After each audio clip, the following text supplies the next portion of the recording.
Akala nyo ba sa Greece lang may mga centaur?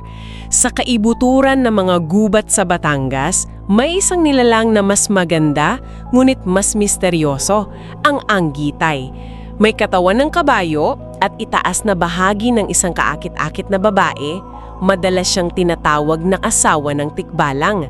Ngayong gabi, sa Lagim Central, ating uukayin ang case file ng mailap na Philippine Unicorn. Bakit siya nahuhumaling sa mga hiyas at ginto?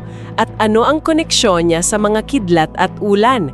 Handa na ba kayong makilala ang reyna ng mga kabayo? Madalas kasi kapag sumisisid tayo sa mga kwentong bayan natin, di ba? Sanay tayong makabasa tungkol sa mga nilalang na nagtatago sa ilalim ng lupa. Oo, o kaya sa mga madilim na sulok ng bahay. Tama. Pero ang profile na bubuin natin ngayon mula sa ating case file ay humihingi ng kakaibang atensyon. Ang anggitay ay hindi nagtatago sa parehong paraan eh. Kumbaga, lantad siya. O meron siyang napakalakas na physical na presensya at isang napaka-eleganting panganib na nagpapakita ng isang kakaibang muka ng ating mitolohiya. At iyon mismo ang misyon natin para sa masusuring paghimay na ito. Para sa inyo na nakikinig at sumasama sa aming investigasyon ngayon, gusto naming maramdaman nyo yung bigat at ang hiwaga ng paghanap sa nilalang na ito. Titingnan natin ng maigi yung mga detalye, mula sa physical na anyo hanggang sa nakakagulat na mga kahinaan niya. Sige, himayin natin ito. Kailangan muna nating ilatag ang physical na ebidensya mula sa ating mga sources bago tayo magtungo sa pag-ugali niya para malinaw sa isip nyo kung ano ba talaga ang pilit nating inaaninag sa pagitan ng mga puno. Based sa mga pinakalumang tala natin, ang anatomya ng anggitay ay isang direktang pagsasama ng dalawang magkaibang mundo. Kalahating babae mula ulo hanggang baywang, tapos katawan ng isang kabayo pababa. Bale, siya talaga yung lokal na katumbas ng mga centaurid. Oo, yung mga babaeng centaur. Ngunit ang mas nakakamangha rito ay ang pagkakaroon niya ng iisang matalim na sungay sa gitna ng kanyang noo. Parang isang unicorn na iniluwal ng ating sariling mga gubat. Naisip ko rin yan eh. Kadalasan kasi kapag iniisa-isa mo ang mga halimaw na nagpapakaba sa atin, yung aswang, manananggal o tiyanak, ang takot na dala nila ay nakasentro sa pandidiri. Purong lagim at dugo talaga. Exactly. Sila yung mga nilalang na kapag nakita mo, ang unang instinto mo ay tumakbo palayo dahil ayaw mong matapos bilang hapunan. Pero ang anggitay, nag-aalok ng ibang uri ng takot. Ito ay isang nakakabigaani at maharlikang panganib. Kumbaga, mapapahinto ka muna. Oo, isipin mo nandun ka sa gubat. Tapos sa halip na halimaw na puro pangil, makakaharap ka ng isang nilalang na napakaganda. Baka imbes na tumakbo ka, matulala ka na lang sa pagkamangha.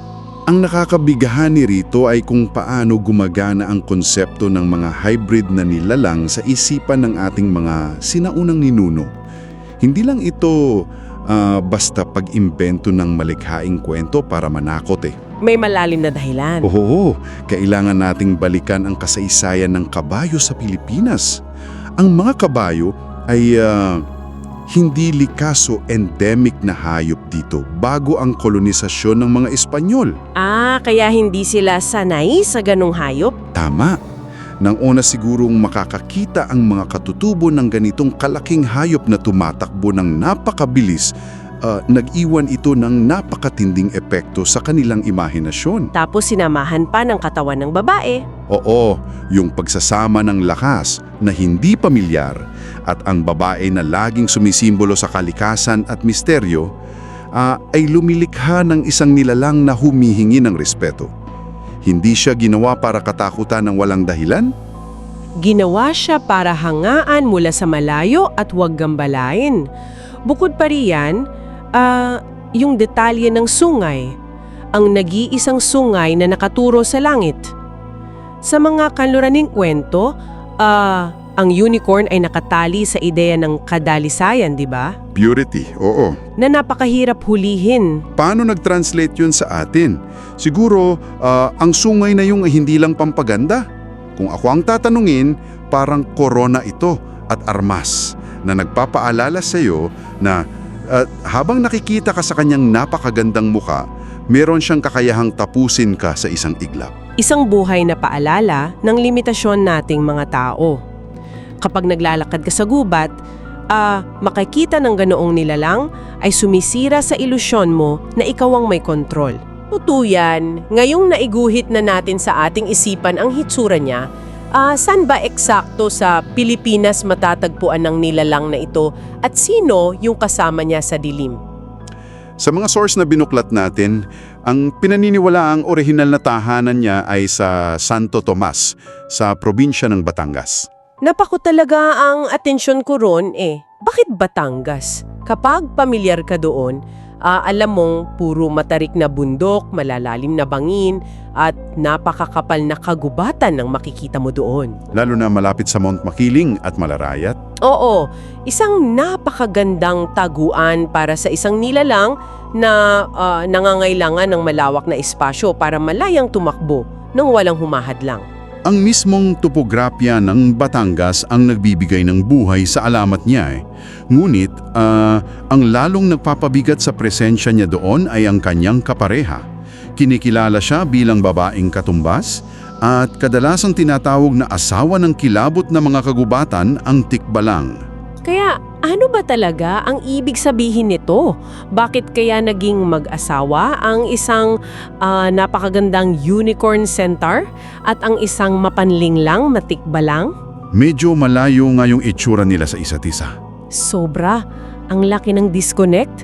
Ang tikbalang mabalahibo, amoy tabako, at ang hilig-hilig paglaruan ng isip ng tao hanggang sa maligaw sila. Parang Beauty and the Beast ng mitolohiyang Pilipino Kung iuugnay natin ito sa mas malaking larawan, kailangan nating ipaliwanag ang aspektong elemental ng mga nilalang na ito. Sa kalikasan natin, palaging may konsepto ng balanse. Hindi nakabase ang pagsasama nila sa pisikal na atraksyon. Parang tungkulin talaga siya. Oo, tungkulin ito. Ang tikbalang ay kilala sa pagiging puwersa ng lupa. Siya yung nagliligaw sa mga tao sa mga ugat ng puno at kalituhan sa gubat. Habang ang Anggitay naman, may koneksyon sa puwersa ng kalikasan tulad ng kidlat at ulan. May nabasa nga tayo sa source natin na kapag nagpapakita siya, laging may bigla ang pagbuhos ng bagyo. Tama. At iyon ang bumubuo sa kanilang kasal, ika nga. Kung ang tikbalang ang namamahala sa lupa, ang Anggitay naman ang nagmamanipula sa kalangitan. Pinapakita nito na sila ang mga tunay na hari at reyna ng kalikasan. Ibig sabihin, kapag nandun ka, tagaligaw mo yung isa, tapos tagabagsak ng bagyo sa ulo mo yung isa pa, wala ka talagang takas. Eksakto. Isang matinding paalala iyan na kayo bilang mga ordinaryong mortal at bisita lang sa gubat ay hindi dapat maglaro doon. Binibigyan nila ng muka ang mga hindi mapaliwanag na panganib. Ang galing ng disenyo nila, no? Ang tikbalang, tao ang katawan, kabayo ang ulo. Ang Anggitay, tao ang pantaas, kabayo ang ibaba. Dalawang magkaibang hati na bumubuo sa kapangyarihan ng kagubatan. At mula riyan, dadako tayo sa isang napaka-espesipikong detalye sa ating case file na nagpapaiba sa kanya sa lahat. Dito na magiging sobrang interesante ang usapan. Ayon sa ating source material, ang Anggitay ay labis na nahuhumaling at naaakit sa mga mamahaling hiyas, ginto at alahas. Isang pag-uugali na nakakagulat para sa isang halimaw. Oo, malinaw na malinaw sa mga tala. Hindi ito ordinaryong halimaw na naghahanap ng laman Ito ay isang nilalang na may expensive taste. Hindi karaniwan na ang isang nilalang sa gubat ay may pakialam sa ginto ng mga tao. Isipin mo na lang ang eksena. Kung ang tiyanak ay umiiyak para manlinlang, ang Anggitay kaya nag-aabang ng mga manlalakbay na mahilig magsuot ng bling sa loob ng gubat. Oo, baka sinusundan lang niya yung kinang. Nakakatawa sa simula, pero kapag naisip mo, ang bilis ng isang higanteng half-horse na sumusugod papalapit sa iyo sa gitna ng dilim para hablutin ang kwintas mo, biglang naging pure terror yung sitwasyon. Nagdudulot ito ng isang mahalagang tanong. Bakit alahas at ginto? Ipapaliwanag natin na ang detalyeng ito ay sumisimbolo sa posibleng babala ng ating mga ninuno laban sa kasakiman. Kasi nung unang panahon, ginto ang pangunahing palamuti at status symbol, di ba? Tama, at kalaunan, naging dahilan ng pagsasamantala. Kaya para sa inyo na nakikinig, isipin mo, marahil ang ginto at hiyas na nakikita mo sa gubat ay hindi kayamanan na dapat mong kunin. Baka pain lang pala ito ng isang anggitay. Eksakto. Kasi kung ikaw ay nasilaw sa yaman, lalapitan mo ito para ihuwi. Pero sa mundong may anggitay, baka patibong ito para makita kung sapat ba ang kasakiman mo para ilagay ang sarili mo sa panganib. Oh wow! Ang lupit ng trap na iyon. Kapag pinulot mo, ibig sabihin, sakim ka at ginawan mo siya ng dahilan para umatake. Paalala rin ito na kapag pumasok ka sa teritoryo ng kalikasan, dapat magpakumbaba ka. Oo, hindi dapat nagyayabang o puno ng ginto sa katawan. Inaangkin mo kasi yung kapangyarihan na hindi sa iyo. Kaya may isang anggitay na magpapaalala kung sino ang batas doon.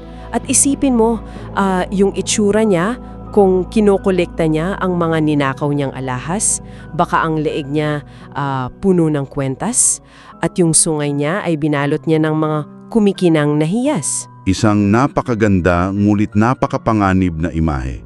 Nagpapakita na gaano man karaming ginto ang makolekta nyo, hindi nyo pa rin makokontrol ang puwersa ng kalikasan. At doon talaga makikita ang galing ng ating mga lumang kwento. Hindi sila simpleng panakot lang tuwing gabi.